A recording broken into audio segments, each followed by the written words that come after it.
Hi, I'm Adam Ernest, a civil engineering intended major. While we were planning our bridge, we followed the engineering design cycle as we went through our processes. So first of all, we started off with the ask portion of the design cycle, where we had to ask the questions of what all we were going to do in particular.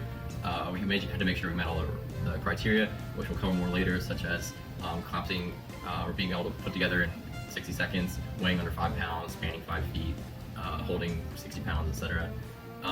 Imagine that was where we started doing our research to figure out what was best, such as what kind of shape to do, or we planned on an arch, because we found that was one of the most structurally stable shapes we can use for a bridge with our constraints.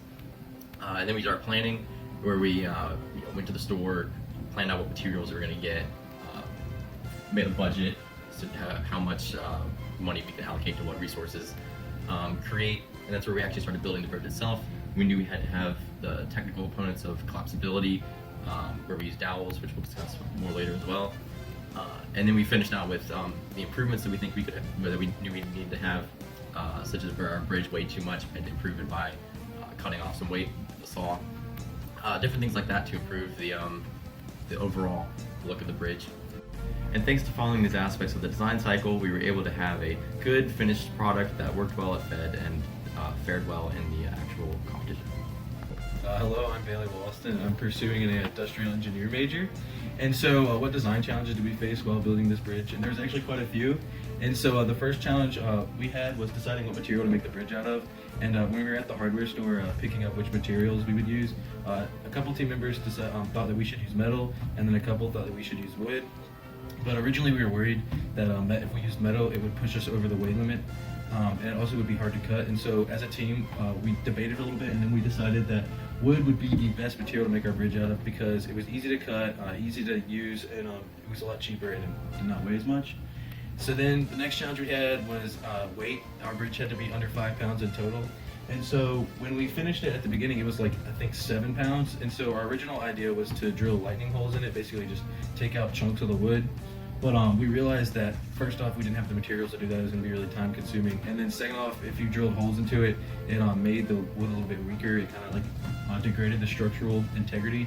And so instead we decided to trim about 1/4 inch off the top and the bottom of each segment. And that pushed us to, I think, about 4.133 pounds in total. So we did meet the 5 pound requirement. And then the last design challenge we had was making our bridge collapse. Seems kind of counterintuitive when you collapse a bridge. That's what we thought too, so that's why it was pretty difficult. And so our original idea was to make hinges, but we thought that using a hinge would cause the bridge to wobble a lot. And that's what we saw with a lot of the other teams there. They used hinges and it caused it to wobble a lot, and it eventually failed. And so instead we decided to use dowels, because not only are dowels lighter than hinges, but they were also easier to use. And it was easier to put the bridge together. I think we put our bridge together in 20 seconds at the thing. So yeah, those were the main design challenges we had while building our bridge. I'm Gatley Stone. I'm a civil engineering intent major, and I'm part of the collapsible bridge team, the team you can trust. So our bridge, as you can tell, we made it to the competition, so that was a good thing. We met all the requirements. We could collapse it and fit it into a 1 by 1 by 1 foot box. We could put it together in under a minute.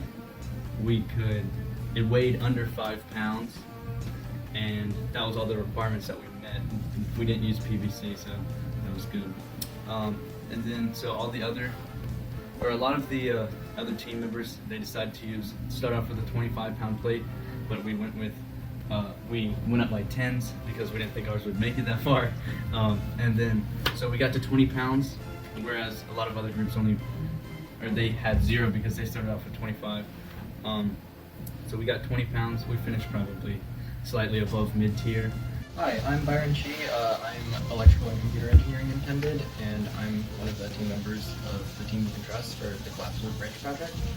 Improvements we would have made to our bridge include using a drill press for drilling the holes for placing our dowels in, because despite all these lines lining up, when we were actually drilling them, we did it by hand, and that meant that a lot of the holes were not perfectly in line with each other, so the dowels wouldn't go in perfectly, so then we would have to finagle with the drill a little bit.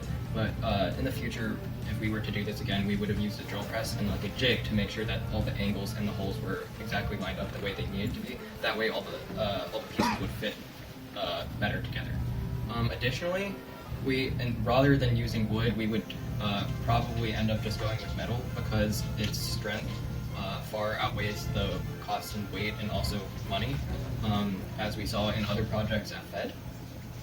If we were to give advice to incoming freshmen next year for FEDD doing the same project, we would advise them to, of course, use metal, and additionally, try to stick better with their schedule that they create at the beginning, because although we got things done when they needed to get done,